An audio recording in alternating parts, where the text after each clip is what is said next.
Mafia Atiq Ahmad के 5वें number के बेटे आबान की झांसी में सड़क दुर्घटना में मौत हो गई, जिसके बाद आज सुबह तकरीबन 7:30 बजे आबान का शव जो है वो हटवा गांव पहुंचा। जिसके बाद वहां पे अंतिम उसके दर्शन के लिए तमाम जो रिश्तेदार, नातेदार और आसपास गांव के लोग जो थे वो वहां पे पहुंचे।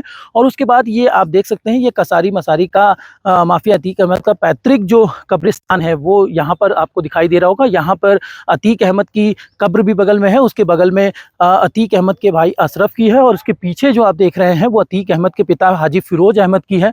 और इसके साथ ही असद की जो कब्र है उसी के बगल में जो है अब आबान की जो कब्र है वो यहाँ पर खोदी जा रही है। बताया जा रहा है कि आबान का जो है जुमे की नमाज के बाद जो है यहीं पर सुपुर्द खाक जो है वो यहाँ पे किया जाएगा। भारी पुलिस बल जो है वो कब्रिस्तान से लेकर हटवा गांव तक जो है तैनात किए गए हैं। चप्पे चप्पे पे पुलिस की जो नज़र है वो बराबर बनी हुई है।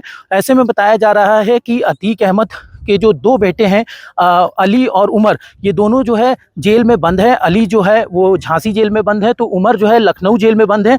और उनकी पेरोल के लिए जो है इलाहाबाद हाई कोर्ट में अर्जी जो है वो डाली गई है। बताया जा रहा है कि 12 बजे के बाद सुनवाई हो सकती है। अगर अर्जी मंजूर होती है तो दोनों भाई जो है आबान के जनाजे में शामिल हो सकते हैं। ऐसे में सबकी निगाहें भी अर्जी पर टिकी हुई है कि आखिर क्या उनको पेरोल मिलता है या फिर नहीं मिलता है, क्योंकि 2 बजे के बाद बताया जा रहा है कि यहीं पे आबान का जो शव है वो लाया जाएगा और यहीं पर सुपुर्द खाक जो है वो किया जाएगा।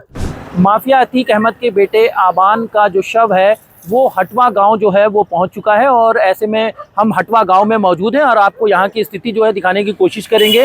ये हटवा गांव जाने वाला मार्ग है और इसी मार्ग से होते हुए शव जो है अभी थोड़ी देर पहले जो है वो इसी गांव में पहुंचा है। आपको बता दें कि जब अतीक के बेटे बाल सुधार गृह में बंद थे तो उसके बाद जब उन्हें रिहा किया गया तो उनकी जो बुआ है परवीन अहमद कुरैशी, उन्हीं को जो है सौंपा गया था। और उसके बाद से ही वो हटवा इलाके में रह रहे थे। जिस तरीके से कल झांसी में सड़क दुर्घटना में अतीक अहमद के बेटे आबान और उसके साथी सोनू की जो है वो मौत हो गई थी, 3 अन्य लोग जो है घायल हुए थे।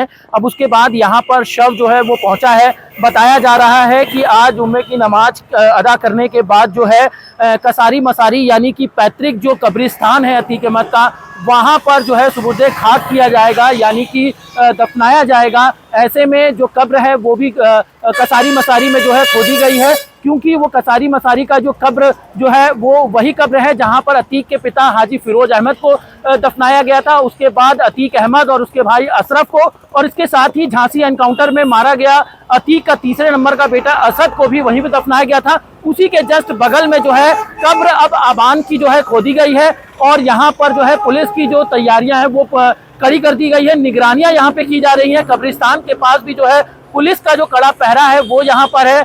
और तमाम बड़ी संख्या में जो है लोग जो है हटवा गांव पहुंच रहे हैं, क्योंकि जिस तरीके से माफिया अतीक और उसके भाई अशरफ के खात्मे के बाद जो है लोग जो है डरे सहमे थे। उस वक्त लोग नहीं पहुंचे थे, लेकिन इस वक्त की स्थिति मैं दिखाना चाहूँगा कि लोग जो है अब गाँव में जो है वो पहुँच रहे हैं। और अब कुछ ही देर के बाद जो है यहाँ पर गहमा-गहमी का जो माहौल है वो यहाँ पर बना हुआ है। लगातार लोगों के गाँव में आने का जो सिलसिला है वो जारी है। बताया जा रहा है कि एम्बुलेंस से जब शव को लाया जा रहा था तो उसके पीछे दर्जनों गाड़ियों के जो काफिले थे वो दिखाई दे रहा था।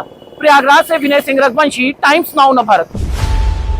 खबरों की रणभूमि में यहाँ शोर नहीं सोच लड़ती, जहां शब्द नहीं फैक्ट्स वार करते हैं और हर सवाल खोलता है सच की नई परत।